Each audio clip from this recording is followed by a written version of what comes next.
Alrighty, folks. Today is January the 7th. Yeah. Saturday. And if you hear a odd voice, it's coming from my GPS. So you shouldn't say anything for a while. But it's sitting here right next to my GoPro on the windshield, so it's probably quite loud to you if it does. But anyway, I'm on open highway right now, so somewhere in Tennessee. I'm headed towards McMinnville area right now, so I'm somewhere northeast of McMinnville. But anyway, yeah, there's a big yellow tank back there in the bed. I got me a sprayer to replace the Hardy. Something simple. Matter of fact, it's not even a complete sprayer. I wanted to do something cheap and something inexpensive, something easy to get parts for, and I liked the Hardy. It was a good sprayer. It was an expensive sprayer, but at the same time, it was one of those deals, again, I got myself into where parts availability was a little iffy. I could get parts, I just have to have them shipped to me from elsewhere, and I decided I'd go back with just a standard old sprayer that uses pretty much most of its parts can be gotten from Tractor Supply, or most stores around home anyway. But anywho, I had been kind of on the lookout for a sprayer. I knew I was going to have to get one, and I was kind of watching Craigslist and different things. I'm not against buying a used sprayer, but that's not always. Sometimes they're used when it's more trouble than it's worth. If it hadn't been kept properly winterized, and that's kind of what's happened with this sprayer.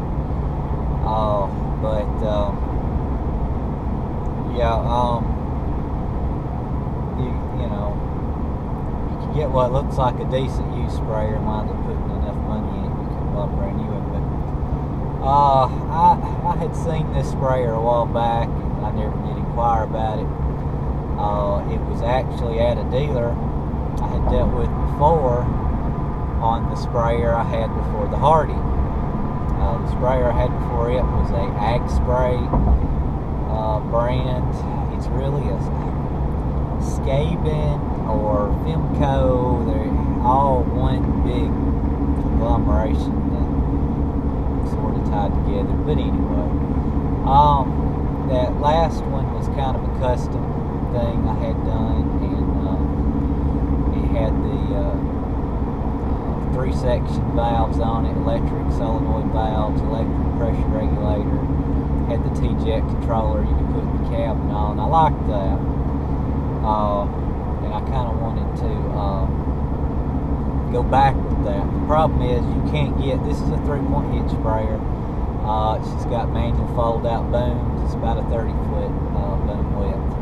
I wanted something more 35 to 40, but it would be nothing for me to add a little bit to the end to this. One nozzle on each end will get me out probably close to 34 foot. So, but yeah, it's hard to find one of these 3-point hitch sprayers set up with the electric section control and all that, because just nobody buys them.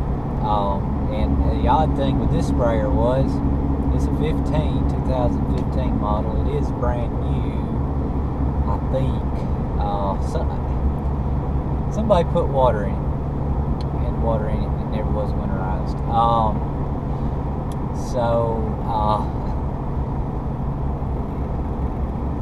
It was one of those things. I inquired about it, and The pump that was on it was a cheap pump. I didn't need it. The control valve that was on it, pressure regulator, I was going to replace all that. It just so happened this sprayer has froze and a few things have busted on it, and we're going to need replacing anyway, and the deal just got better and better, so it was like, well, I need the tank, I need the frame, I need the booms, the rest of it I can replace for what I got it for, so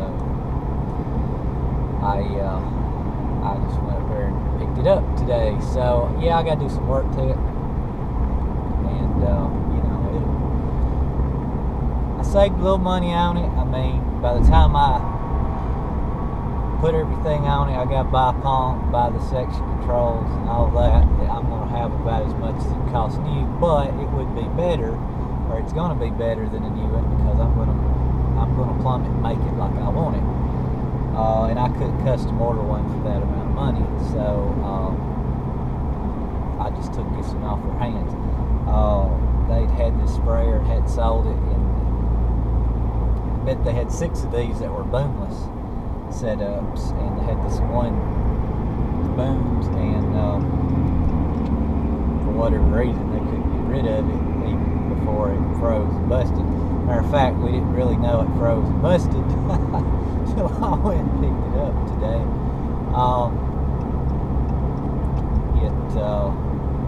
So we threw in some hose and some things, but I got to fix a few things, so it all worked out. Hopefully the tank didn't look like it was hurt. I mean, it just barely had any water in the bottom of the tank that was frozen, but there was a fitting in the bottom that is broke. The whole hose and all came off.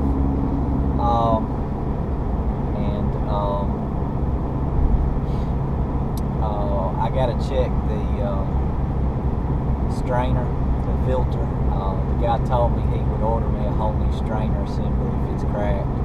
It's froze on there right now, so yeah, it was a ripe 12 degrees when I left the farm about 7 o'clock this morning. It was about 15 or 16 degrees when I got up here, so it's gotten up to 21 now, and it's about 1 o'clock. So anyway, I've lost my train of thought. I was going down, but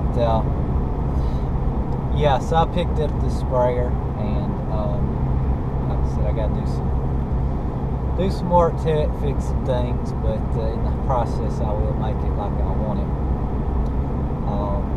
and save a little money in the end. So, you know, sometimes you have to look around and find things like this that they may need a little work, but you can save a little money, and that's kind of the same thing I'm looking at with the Heston baler, if I get it, because I still think the baler is worth getting, and I said it needs some work, and it's going to need some parts and some time, but in the end, hopefully I get it going, and it will save me some money. If I can get a few years use out of that baler, it will be worth it to me, and hay business does good to me. I might spring for a new one down the road or something. Anyway, this sprayer will do what I need it to do. I didn't want the pump, and I didn't want the valve system that was on it, because I do plan to spray liquid nitrogen. So I will be modifying everything that needs to be, so that it won't be damaged by running liquid nitrogen through it. I'm also going to probably fully strip the boom, put about 3 more coats of paint on it. I will order stainless steel. I need to check, make sure these aren't stainless steel. I don't think they are. I'll probably order stainless steel nozzle body clamps. I will put diaphragm nozzle bodies on there. I will order High Pro streamer nozzles. I will order a Silver Series High Pro pump, and then T-Jet control system for the section control, and that way I can control sections and pressure inside the cab. I'll have a pressure gauge inside the cab, and I can run off GPS and turn sections on and off, etc. So yeah, that's the plan. So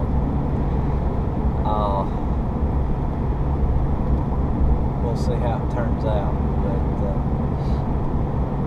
yeah, I did look at a Hardy 3-point hitch Hardy sprayer. I was interested in it. It's going to cost me a lot more money. It's kind of the same deal.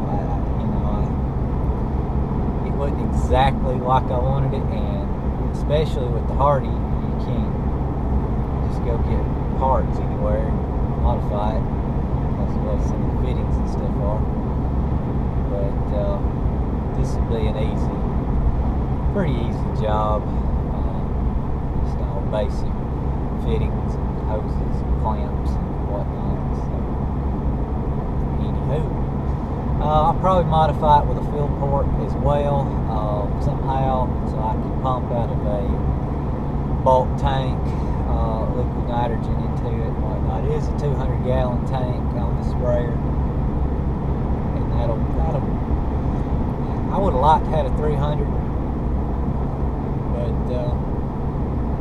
because I got a few fields that 300 would keep me from making a trip back, but this will do for most everything I need to do. I got a lot of smaller fields, so I mean, even at 20 gallon to the acre, this would do 10 acres, so ain't bad. I also will spray hay fields. In the past, I would use pretty much just 2,4-D on my horse, what I'd consider my horse hay fields, especially the fields I would be square baling. And this will be for that as well. I know a lot of people for just hay ground, like I said, just spraying for weeds and stuff, boomless is not a bad way to go, but again, I wanted the boom for the liquid nitrogen. I can control the output really precise with the boom and nozzles, and I can use those streamer nozzles, so I ain't got to worry about burning the field so bad. And if I do row crop some more, then I can spray with this, so that'll be pretty good. So yeah, I guess that's all I know to say about it. I'll do a video of it at some point. Like I said, the lines on the boom are even froze hard. There's water in sections of the boom, so I don't know how many little parts are going to be busted and cracked, but again, I was going to replace all the nozzle bodies. I was going to, the clamps, it's going to be re-plumb different, so it was like, the thing's froze and busted, knock some more money off, I'll take it. So it was one of those kind of deals. But anyway, that's that. Got me a sprayer. So slowly putting the puzzle pieces together of the equipment I need to keep things going for this next year, and that'll all work out. So anyway, as usual, thanks for watching, and I've still got about a 3-hour drive